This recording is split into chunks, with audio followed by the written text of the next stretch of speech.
Yo, it's your boy jforpiece back with another video. And yes, today I'm going to be tackling a very big topic slash trait. But before we get into it, if you guys want to support your boy, if you guys want to join my second channel, link in the description. If you guys want to join my Discord, link in the description as well. And of course, thank you guys for 950 subs, halfway to almost a K. So if you guys want to help your boy out and like, share, subscribe, you know what I'm saying, turn on notification bells if you want to see more content. Hey, anyway, let's get straight into this.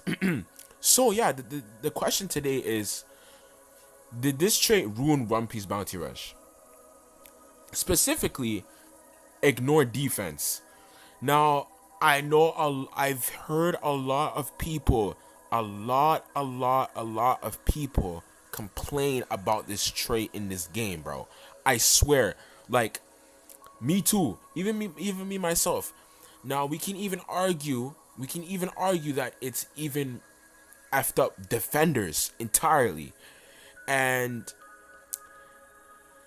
I want to know your opinions. I really want to know y'all opinions on this, because I know a lot of us have been complaining about it. And let's dive into a little bit of history. So first, I would like to talk about EX Luffy. Now, EX Luffy was obviously, I think he was the first character to introduce this, if I'm not mistaken. If I'm mistaken, y'all could beat me up, okay? Y'all could boo me, okay? Y'all could destroy me in the comments. But I think he was the first character to ever introduce this, and it was because we on the 3rd anniversary we got EX Kaido, the first EX Kaido. As a matter of fact, he's actually in the summoning shop right now. That same Kaido. He was released. He was the main 3rd anniversary EX, and then EX Luffy ended up being the surprise EX 1 week later, and he was non-guaranteed, and he cost over $2,000. Yeah, that same Luffy, okay.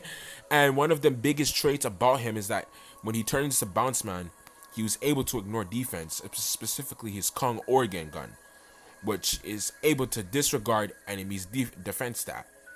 So this was like the main this is the main trait. Now we can even say I'm also gonna call out another trait as well. But first, let me get into this. Let me just explain more of this.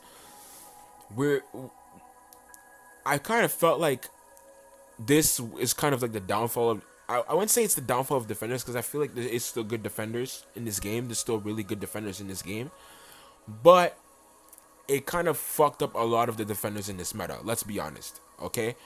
And it made, like, I used to use Jozu a lot.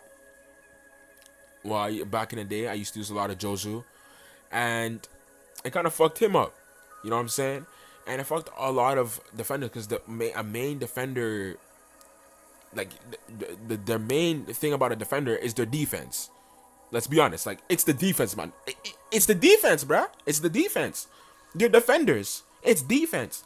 And basically, you add this trait in that basically takes away that main thing that makes them a defender. That's like, well, we have that as well. I was thinking about the treasure. I was thinking about runners, but then I realized we have the take away we took away capture the treasure trait or some shit like that. Treasure block, yeah, treasure block. That's the thing. It's called treasure block. We took away that too.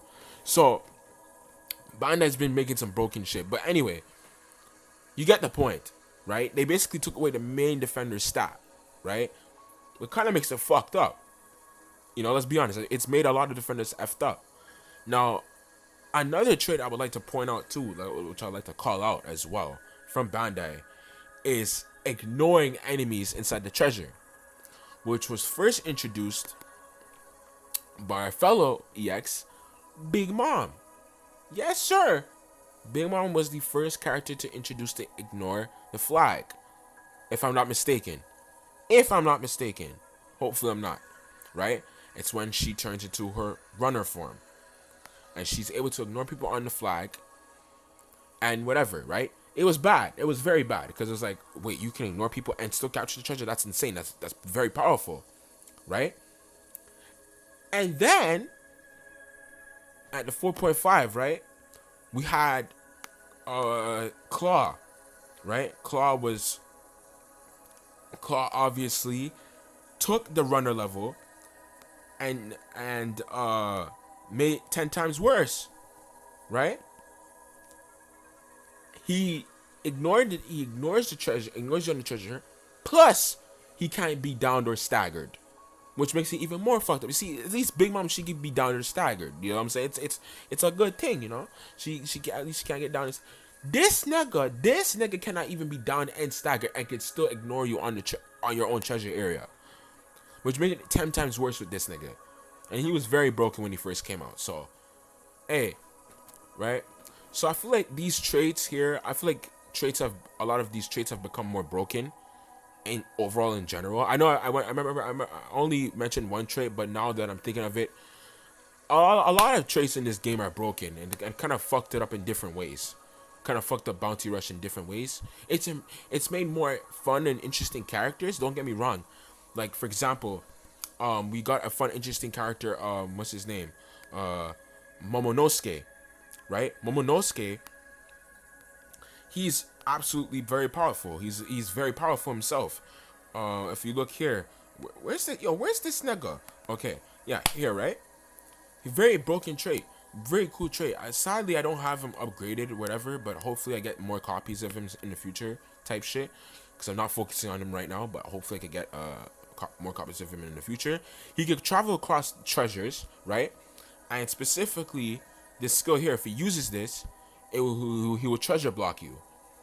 So he will hit you, knock you back, and give you a treasure block, which is fire. You know, you also have Yasop as well. Yasop, he can perfect dodge and give you capture block. You know, so we have things like that for runners. So all these traits, it's made some very fun characters, but it's also kind of fucked up a lot of characters as well. Let's be honest. You know, and you could kind of say it's normal because it's meta. But it's kind of fucked up. You know what I'm saying? Like you know what I'm saying? Imagine your favorite character is this character, and then all of a sudden, they just drop an insane trait, and then it nullifies your entire character. You understand what I'm saying? You know, so it's kind of like a hard. I'm trying to dive into both perspectives when I'm talking about this type of shit. Like when I'm talking about my topics, I always try to tackle different perspectives and different sides, and try to draw an overall conclusion. Now, for my overall conclusion of this entirely is that I say it's ruining characters, but I also say it's benefiting other characters. Now, when it comes to the player base, it's the same thing.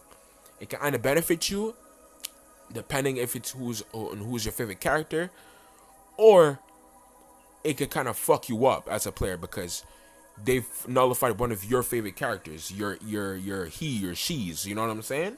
It kind of fucked it up. So yeah, pretty short video on Hump Day. Pause. You know what I'm saying? It's a Wednesday, so you know what I'm saying. I hope you guys enjoyed the video. I want to hear your thoughts on this. I love thought-provoking. I like to put thought-provoking content in for y'all nyaguas to debate on. And y'all, let me know your comments down below. Please let me know. I like to read all of them. Always try to keep up what's going on. Always try to keep up with y'all comments and shit. And yeah, man, stay blessed, stay safe, and yeah, peace.